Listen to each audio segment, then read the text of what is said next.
In residency, I remember seeing maybe 8 patients a day max. My 4th day in private practice, I was alone in our busiest office and I saw 115 patients. There's a saying I'm sure you've heard too. It's like, see it, do it, teach it. And that's really the best way to hone your skills and your knowledge. I'm Dr. Scott Law, and I want to thank you for tuning in to the Smile Doctors Off Mute podcast.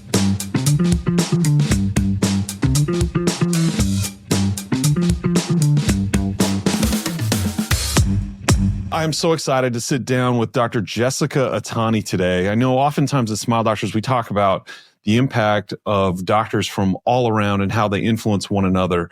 But very rarely, I think, do doctors think about those who are younger than us, those who've graduated more recently, and the impact and the knowledge share and the difference they can make in the life of practitioners who've been at it a little while. And I would say Jessica is that for me. I love learning from her. I love her as a person and her approach to ortho. And I'm excited to sit down with you today, Jessica. Welcome. Thank you. Super excited and honestly, truly honored to be here. Absolutely. So I want people to get to know you, but let's start from the beginning. So tell me a little bit about your whole journey to get into orthodontics. Yeah. So taking it way back, I grew up in a really small town in Pennsylvania called Erie, Pennsylvania. Some people might have heard of it. It sits right on the Great Lake. And right now, actually, it is breaking records for the snowiest city in the country. I think right now they have, my mom's been updating me every day, but I think like over 4 feet of snow that they've gotten in the past week and counting. So it was always pretty snowy where I grew up. So I'm used to that. But yeah, so very snowy, small little town. And it grew up with, I have 3 younger brothers. And, from a young age, my parents really instilled in us the importance of hard work. And they, not just told us that, but I think showed us that through their own hard work and their own dedication. And that's definitely, no doubt, my family is the number one reason why I'm at where I'm at today. My parents, as well as my brothers, are all super, super hardworking. And, I can't be the older sister and let my brothers show me up. So, I always, where it was indirectly trying to keep up with not necessarily competing, but trying to keep up with their success, and super, super grateful to my family to, get me where I am today. But grew up in there and lived there until I went to college at Georgetown. So I came down to the DC area, went to undergrad there. And actually, something most people don't know is I actually applied to Georgetown as a business major. I didn't think I was going to go into healthcare. And then actually, before I even started at Georgetown, though, I worked at a pediatric dentist and ortho office, and I loved it, fell in love with it, and decided that I wanted to change my major. So before I started, I switched to a human science major, and that kind of is what started me on the path to ortho. And then after undergrad, stayed kind of in the DC area, just went up to Baltimore for my dental training at University of Maryland. And then I stayed there and did my ortho training there as well. And then didn't move too far and moved to Northern Virginia to start my career. So that's kind of my journey thus far. How it is. Okay, that's cool. When did you graduate from residency? I graduated residency 2021, summer of 2021.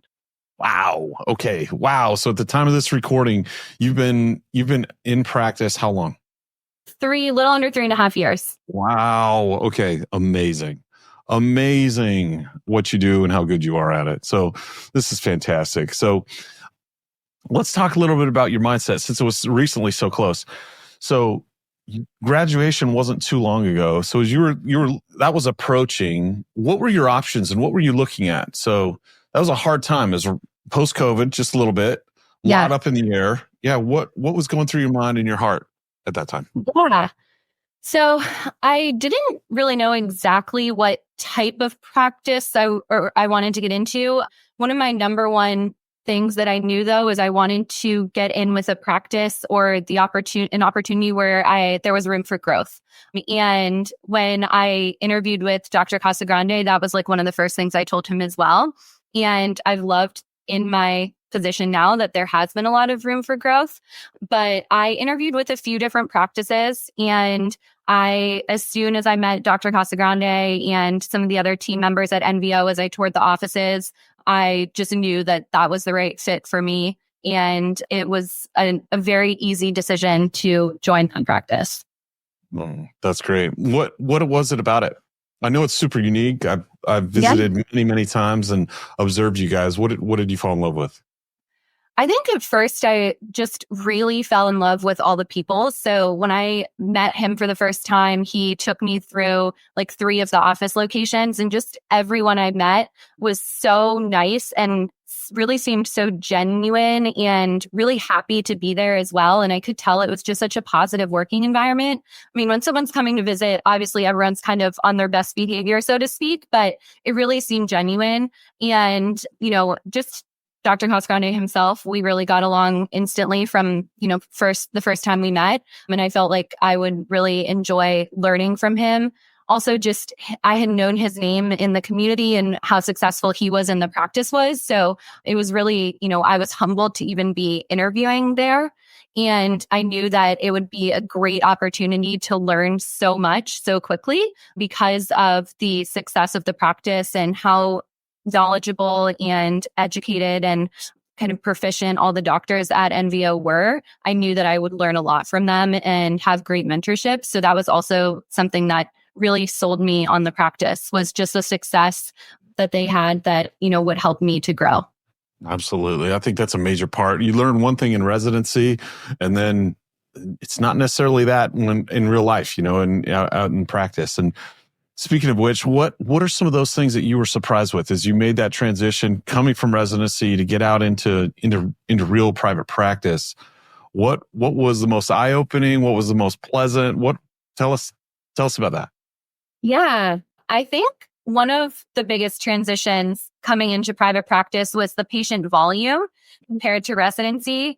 And, in residency, I remember seeing maybe 8 patients a day max. Yeah. And when I started at NVO, I graduated on a Wednesday, had Thursday and Friday and the weekend off, and Monday was 4th of July. So July 5th was my first day. I shadowed for July 5th. So it was Tuesday, Wednesday, Thursday. I shadowed one of the other doctors at NVO. And then Friday, so my 4th day in private practice, I was alone in our busiest office and I saw 115 patients on a Friday in July. So really quickly, it was a huge transition and a change into seeing that high of a patient volume.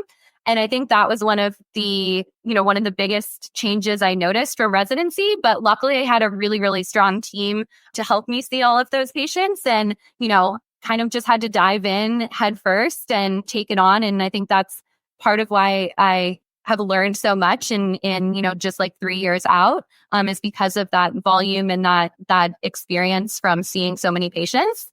And then definitely one of the other things, especially coming into NVO, is the cases that I've treated with Invisalign. And NVO has been the number one Invisalign provider since 2019 and treats over 2,500 cases typically as a practice on the year. And you guys are the biggest in the world, right?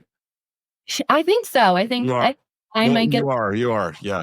Not, but yeah, I definitely, biggest in North America, and North America has the biggest, aligner sharehold. So I think it's safe to say biggest in the world. So safe to say, as Zach says, safe to say in the galaxy, I think. Yeah, safe to say in the galaxy. Yes, for sure. And yeah, so, it was a little intimidating coming into that as a resident, where I knew that aligners were, a big part of the future of orthodontics. So I wanted to try to treat as many cases as I could in residency, but, it's just residency is not set up to really have Invisalign be a core treatment modality. I treated some cases. Any friends, I treated my mom, my mother-in-law, my husband, myself. So I really tried to get as much experience as I could. But, I think I had treated 10 cases maybe by the time I graduated.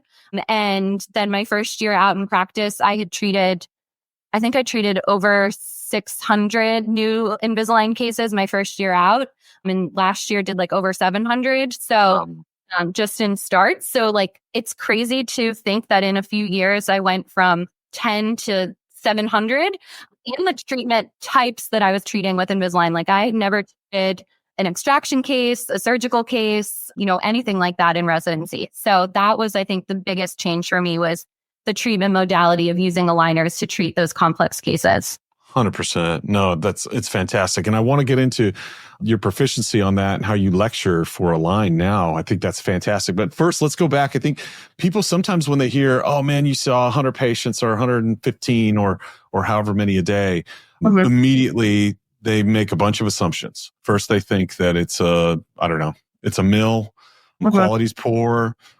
Patients don't have a great experience. Doctor must be just totally stressed and awful. Tell us about that. Now, maybe your first day, you were a little stressed to go from 8 to 115.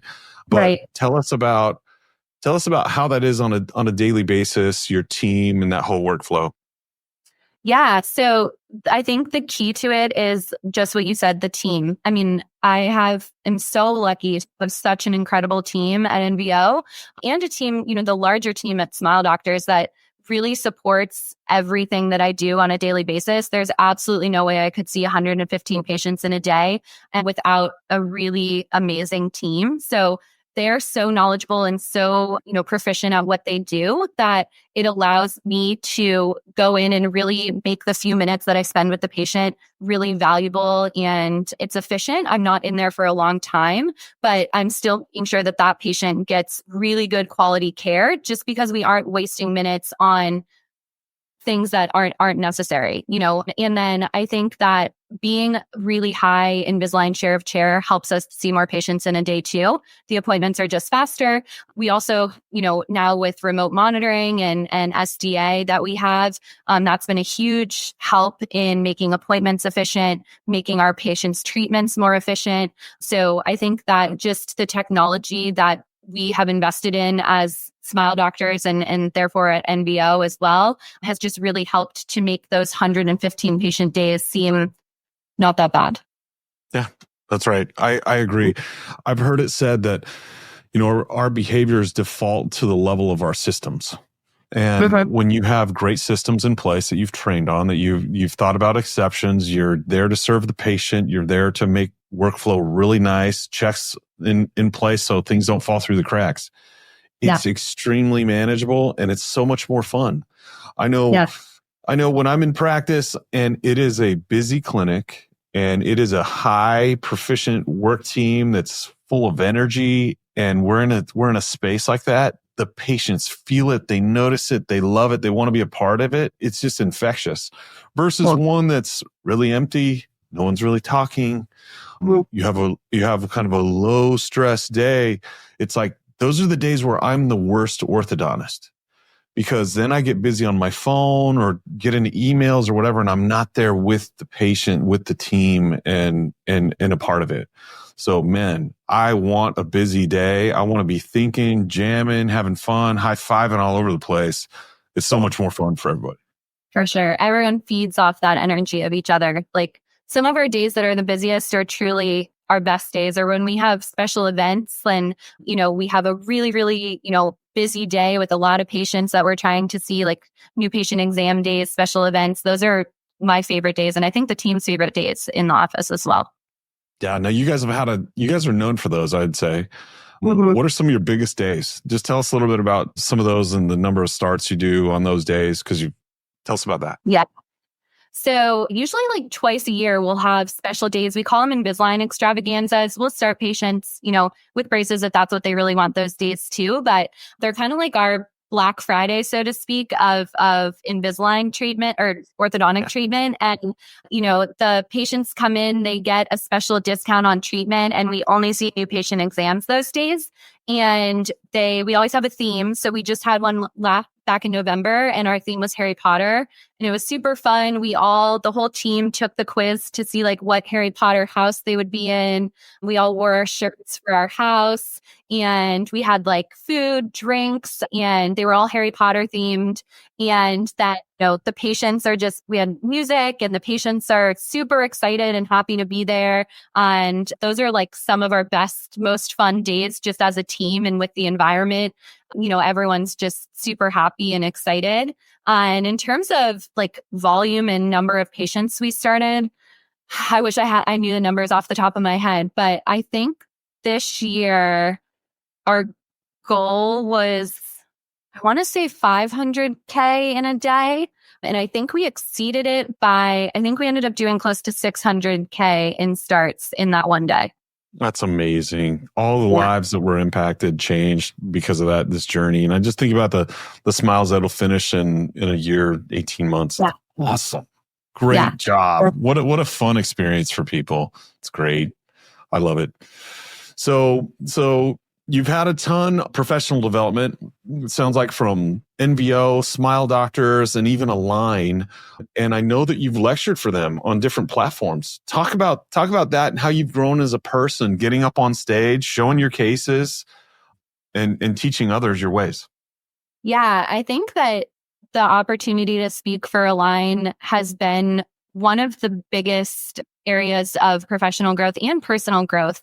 It's definitely gets you out of your comfort zone to get up on stage and lecture to a bunch of other orthodontists, especially being young and being kind of newly out of residency. And like this year I lectured at the Invisalign Summit in Vegas, and I was the youngest doctor speaker there, which is kind of intimidating, but I'm really happy that I've done it and really pushed myself. And with each opportunity, when they ask me to, I really always push myself to say yes, because it just helps me to grow every single time. And, there's a saying I'm sure you've heard too. It's like, see it, do it, teach it. And that's really the best way to hone your skills and your knowledge. And I found that too, like, back in residency, I was seeing cases being treated. Then I got out into private practice. I was doing and treating these cases, these complex cases, and now I'm teaching about it. And, through teaching and putting together these lectures, it's really made me think about what are the best practices, what is the best way to treat patients. And, it's helped to hone my clinical skills as well, in addition to my kind of like interpersonal skills, as well as my confidence for sure. I've definitely, helped with my confidence in treating patients after getting up there and speaking. I think so, not only from a clinical standpoint, but also in a presentation standpoint of you connecting with others and talking that way. What have you learned that way as far as being real, or what advice do you have for people in that when speaking to others, whether it's on stage or in the TC room? I know you're excellent in there too. What's your approach? Whether it's, into an audience or to just a patient in the TC room, I think my first and the most important thing for me right off the bat is connecting with that person, whether it's a huge audience or whether it's just this one patient in the room. When I go into a TC room, I don't talk about teeth for, at least the first minute or two. I just talk about the patient and what they're interested in, and, maybe something they're wearing or something they wrote on their form about a hobby they have or something like that. I really want to connect with and get to know the patient first. When it's lecturing to a big audience, I obviously don't have that one-on-one connection in the same way, but I learned this actually from Josh Adcox, who is also part of Smile Doctors and such an amazing speaker. And he told me when I first started speaking to, always try to make it into a story and start with a story. And that's what will stay with people. And that's what will help people connect with you and help you connect with them. And, I still remember lectures that I heard of his years ago and the story he told behind them. So I think that that's been a huge help for my speaking, and is something that I always strive to do, is really make it personal and help to connect with the audience. Love that. Yeah, Josh is so good at it. And you are too. You've learned that when we can tie in other areas of life, it all applies. So it's not just ortho, and people aren't just walking malocclusions, right? They're people. It's like, how can we connect with them? And the service we provide, the way we change their life is through straightening teeth, but it's our influence. Yeah. It's our influence each time we see them. And that, again, it goes back to it goes back to seeing patients that way and systems in place. And one of the things that I'm most proud of that I love that we do, and I wish all locations would do it a little bit better than they are, is that we have it in our chart notes that we want to keep track of what those patient interests are. What have they been up to? What is it about them, so that we can connect each time and move them a little bit forward, towards their goals or what they want to accomplish in life. So whether they were an awkward little kid in the chair, and that was me, I remember that. I remember sitting there, and I remember the guy, my orthodontist must have had it written down on the chart, basketball, because he would ask me each time and just ask me how it was going. And I appreciated it, even in my little 7th grade brain. It made sense to me that, and I was flattering that he would remember that about me. But so did some of the assistants who I had little crushes on all the time. So, it mattered. It was awesome. For sure. That's cool. So as you're going through this, you're out 3.5 years, and you've accomplished a ton, and you were well on your way to just becoming an incredible orthodontist, one who has impacted all across the industry, and certainly within Smile Doctors and your home practice. What are some areas, if you wouldn't mind getting a little vulnerable, what are some areas that you want to grow in? What are your biggest growth opportunities interpersonally? Yeah. So I think from like a personal standpoint, my personality is I like to have a lot of control over things, and I'm pretty type A. And, one thing that I'm still trying to get better at is letting go of that control and delegating a little bit. I think I've definitely gotten better at it since starting. But like I was talking about before, I have an incredible team, and I fully and completely trust them. But I think sometimes I also, there's certain times people will say, why are you doing that? You're the doctor. You shouldn't be doing that. And I don't really believe in like roles or titles. Yes, I'm a doctor, you're an assistant, you're the front desk, but at the same time, we're all part of one team. So even if there's something that needs to be done that isn't necessarily a task or the job for the doctor, I don't mind jumping in and doing it. But at the same time, I need to learn to delegate certain things, because there are a lot of things that only I can do, and I need to have time to do those things. And so I'm working on delegating certain tasks. I think it's something that Dr. Casagrande is really good at. I remember when I first started too, he said, I hire really great people and put them in the right roles and just let them do their thing. And I'm doing that, working on doing that as well. And, I can see that my team can handle a lot and can do a lot of things better than I can. So I need to let them do that. So I think that's an area that I'm working on, is letting go of control. That's awesome. Well, recognition is the first step to anything. And I think I remember this is a journey that I'm continue to be on, right? In all areas. And I have to constantly check. I'm one who likes things the right way, and it has to be the right way seems to be my way, right? That's the thing. And the more that I recognize that there's more than one way to skin the cat, and it's the objective that we want to achieve versus doing it, walking these steps in order to do it. There's so many paths to get there. And to your point, Zach said it perfectly. It's like, let's empower people to go and accomplish these things. Let's set guardrails and checks so we can check in with each other and make sure that we're coordinated as we go and accomplish what we want. But that's it. And as orthodontists, it's pounded in our heads in residency, all through school, everything. It's our way or the highway. And we just learn that we're just built to be these little ego monsters. But man, when we can release control to others in order to better serve people, it's the way to win and win big. So that's awesome. I'm so glad that you've discovered that, and I think you are doing it. And I appreciate you inspiring us again to be better and better. So being in the position that you are as an associate in the practice, just out 3.5 years, you're in a unique position to provide advice for those who are in residency now, those who are soon to graduate, or maybe have recently graduated. What advice do you have for them? Maybe on the technical side of ortho, but also soft skills. What should they be doing, developing, and thinking about their futures? Yeah, I think one of the biggest pieces of advice is that really there's no replacement for hard work. Every orthodontic resident has worked extremely hard to get to where they are today. And, sometimes people will graduate residency and feel like I've made it and now I can kind of relax. And in a sense, yes, you want to be able to enjoy your success. You're now out in private practice. You have a little bit more money. You can enjoy, use that to enjoy things that you want to enjoy. But at the same time, don't let your foot off the gas, especially early on in your career. I think working hard early in your career sets you up for so much success in the future.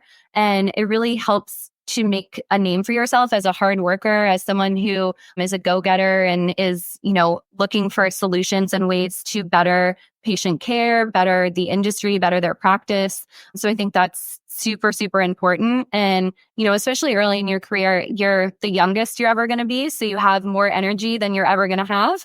And you're the most inexperienced you're ever going to be. So the room for growth is huge. So I think, yes, work as hard as you can in the beginning too. Don't burn out, still take time for yourself and to enjoy, the things that you want to enjoy as well, but really keep focused on your goals and work hard towards them.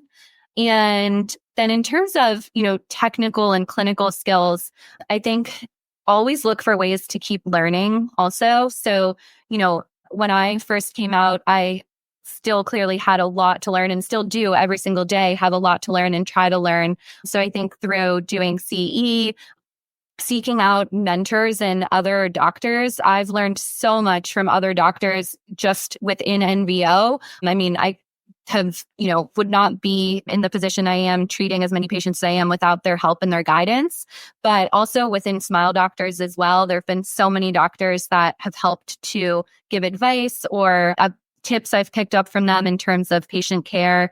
And so I think finding mentors and using them to help yourself grow in your career and grow your skills is also really important. I love it. It's awesome advice. So you've kept yourself busy. What do you do for fun? What are some of your hobbies and what do you do on your downtime? So I love working out, try to work out pretty much every morning. It just starts my day off right. And so that's been, I've pretty much been an athlete like my whole life, but really love that. And then I also love to travel, especially right now. My husband and I don't have kids, so it's just been the two of us. And we, definitely make time to travel. Our next big trip, we're going to Thailand, which we're super excited about. And so that's been really fun. And I also love shoes. I love shopping for shoes. I have a big shoe collection. So yeah, that's, and one of my hobbies, I would say as well, an expensive hobby, but it's been fun. And it's fun to, there's so many shoes out there that it's fun to always find new ones, and you can never have enough, in my opinion. And so we got into this a little bit when we were at the Invisalign Summit, and there were some doctors around the table, and we were talking about your shoes. Talk about your closet or your future closet of how that'll look. Yeah. So my husband and I recently moved into a house from an apartment this past spring, and basically what sold me on the house was we walked into the master bedroom, and there was a big room in the front of the master bedroom that's supposed to be a sitting room. And I knew we were never going to sit in there and use it for anything. So I turned to him and I was like, I'll move into this house if this can be my shoe closet. And he was like, all right, deal. So we moved in and I lined the walls of the room with essentially bookshelves. And now they're lined with shoes, and it's amazing. It's my favorite room in the house. So paint the picture for us. What kind of shoes, what color, what type, all that? Yeah. So I love all kind of shoes, but especially after starting working in private practice and wearing, black scrubs all day, I have really been getting into sneakers because I can wear them to work. And it's kind of a fun way to bring some personality to just essentially like a uniform of scrubs. So I've been getting really into sneakers, all kinds of sneakers, especially Jordans. Have them in every single color, every style, every number. So yeah, but I love heels and all that for going out too, but sneakers have been my guilty pleasure recently. I love it. That's so cool. Yeah. And I love that you feature them too. It's such a part of you. It makes you unique, and you wearing them too. It's awesome. So last question. So as a Smile Doctors partner, you have equity in Smile Doctors. Talk to us. What do you see in the future? What's your outlook? Yeah, I mean, I think the outlook is for Smile Doctors as a whole. And then, essentially as a part of that, my future as well is super, super bright. I mean, we've just continued to grow and have such great growth. Even since I joined the practice 3 years ago, the amount of growth we've had and the number of new amazing doctors that have come to be a part of Smile Doctors is incredible. I lecture for residents. There's a course that I've done usually once or twice a year, pretty much since I graduated. And there's a slide on Smile Doctors on there. And every single time I lecture, I have to keep updating it with how many practices we have and how many states we're in. And it's just kind of crazy to look back at my original PowerPoint just from, 3 years ago and how many more doctors have been added. So I think the growth we've had and, especially because the doctors we've been bringing on are all incredible doctors, our future is super, super bright. And personally, in terms of Smile Doctors, I don't know exactly where I want to go within Smile Doctors. I'm super happy in the role I'm at right now. But, like I kind of said in the beginning, I'm always someone who really wants to grow and learn new things and do new things and try new things. So, as the practice continues to grow, I know there's a lot of different opportunities within Smile Doctors to get more involved in the business side, potentially start a de novo, continue speaking. So lots of different avenues and opportunities that I could go down, but I don't know exactly what the future holds. I just know it's going to be good. Good for you. Good for you. It's one of the things I'm most proud of is that associates who join out of residency, who don't have a practice to sell or combine with, inside the Smile Doctor system, is they're able to become partners and equity holders. And so the future success of Smile Doctors they also benefit from. And I am so glad that you are such a wonderful partner, the impact and influence that you have on all of us and how we learn from you. I see throughout your career, you started out in business and then saw and seized opportunities, and you continue to do that. Whatever's put in front of you, you go take it, and it's an inspiration to all of us. Jessica, it's been a pleasure speaking to you today, and I hope everyone listening to this call or listening to this podcast learned a little bit today from Dr. Jessica Itani and who she is as a person and the difference she's making in the lives of people. So thank you very much for today. Yep. Yes, thank you so much. This has been great.